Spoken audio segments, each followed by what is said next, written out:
So let's start from economic impact of British rule. और ये divided 3 stages में British colonialism का। तो यहाँ हम लोग देख सकते हैं, the first phase the mercantile phase जो है ये आपका 1757 से लेकर 1813 तक स्टार्ट होता है। एंड सेकंड फेज है कि इंडस्ट्रियल फेज 1813 से लेकर 1858 तक आता है। And third phase is financial phase जो कि 1860 ऑनवर्ड्स है। तो सबसे पहले फर्स्ट फेज को देखते हैं। इसमें क्या होता है, the east EIC use its political power to monopolise trade. ठीक है, तो यहाँ देखिए दिस पॉलिटिकल पावर के थ्रू ये लोग क्या करेंगे, इकोनॉमिक पे कंट्रोल करने की कोशिश कर रहे हैं। And dictate terms to traders of Bengal, imposition of inflated price of goods.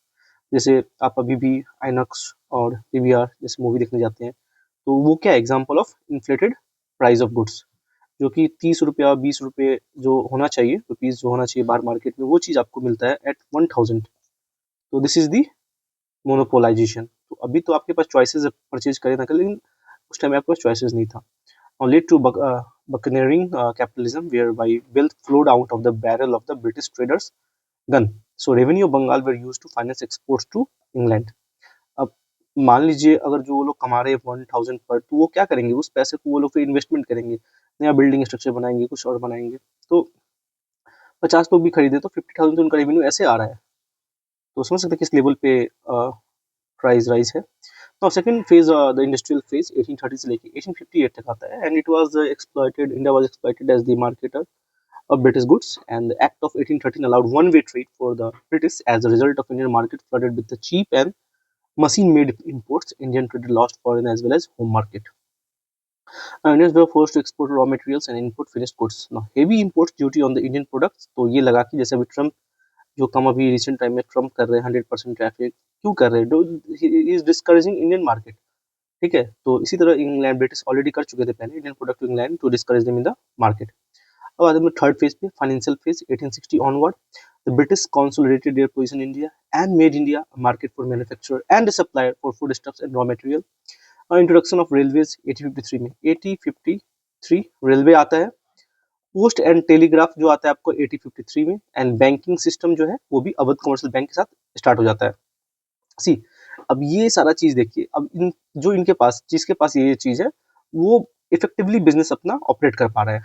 अब क्या हो जाएगा, वो फॉर्मल टाइप हो जाएंगे। Now heavy British investment in India and burden of public debt increases, industries came into existence, start iron and steel in 1907। अब हम लोग आएंगे ड्रेन ऑफ वेल्थ पे। So Dadabhai Naroji cited in his book Poverty and Un-British Rule in 1867, R.C. Datta in his Economic History of India 1901 blamed British policies for Indian economic ills. A drain of wealth theory refers to a portion of national product of India which was not available for consumption to its people. अब आते हैं constituents of drain क्या था। So extortion by company servant, the fortunes from rulers, zamindars, merchant and common man and sending them home. Purchasing goods out of revenue of Bengal and exporting them, this was called investment. Or duty-free trade provided to the British gave them a competitive edge over Indian traders. Now these subsidies were financed from Indian treasury.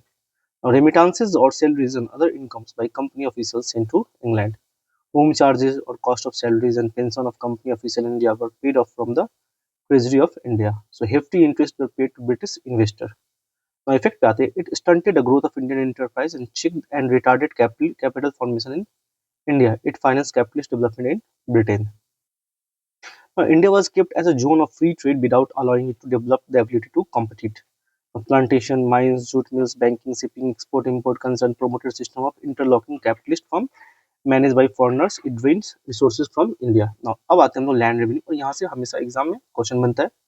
Land revenue system देखते हैं, permanent settlement, और इसे बोलते हैं हम लोग बंदोबस्त system. Introduce in Bengal, Bihar, Orissa. तो कहाँ है आपका, देखिए बंगाल, ये बिहार और ये उड़ीसा। तो ये इस एरिया में आपको आता है।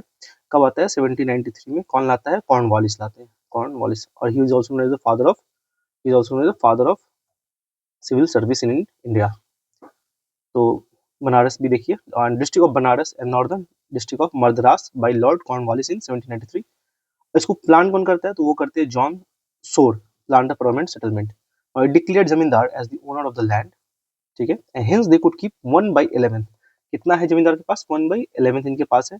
And the revenue collected to themselves with the British got fixed share two of 10 by आपका कितना है, 11।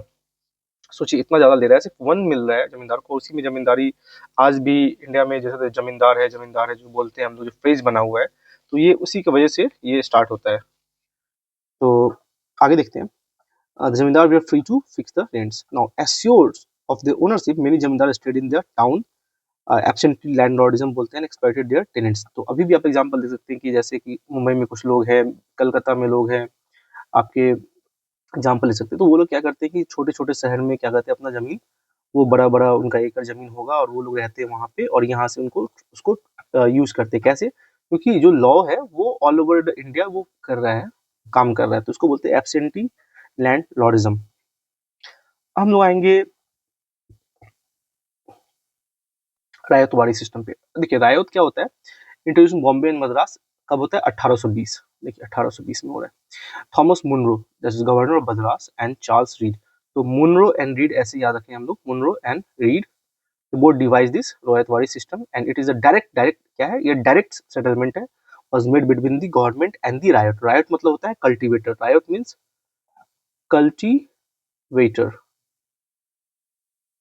So the revenue was fixed for a period not exceeding 30 years. तो ये देखिए 30 years के लिए ये है, on the basis of quality of the soil and the nature of the crop. It was based on the scientific rent theory of Ricardo. तो कौन है, रिकार्डो, रिकार्डो की थ्योरी पे बेस्ड है। let me write the name, Ricardo. Now the position of cultivator became more secure, but the rigid system of revenue collection often forced him into the clutches of money lender. Beside this, the government still became a big zamindar and retained the right to enhance revenue. It will while cultivator was left at the mercy of its officers. अब हम लोग आते हैं महालवाड़ी पे। Modified version of zamindari settlement introduce in the Ganges valley. तो Ganges बोलते हैं, Ganga valley. और NWFP एरिया जो है कि नॉर्थ वेस्ट फ्रंटियर जो आता है आपका, वेस्ट साइड में north west frontier and parts of central India and Punjab. Now revenue settlement made by was to made by village or estates with landlords. Okay, at Western Uttar Pradesh, a settlement was made with the village communities which maintain and form of common ownership known as भाईचार, भाईचार, ठीक है। और with महल्स which were groups of villages. Revenue was periodically revised. क्या है, periodically revised। तो ये देखिए कहाँ कितने दिया गया था, 30 years था पहले वे रायत में, और यहाँ पे वो रिवाइज कर रहे थे। हम आते हैं colonial impact of land revenue. इसका इम्पैक्ट क्या हुआ ये सब करने के बाद।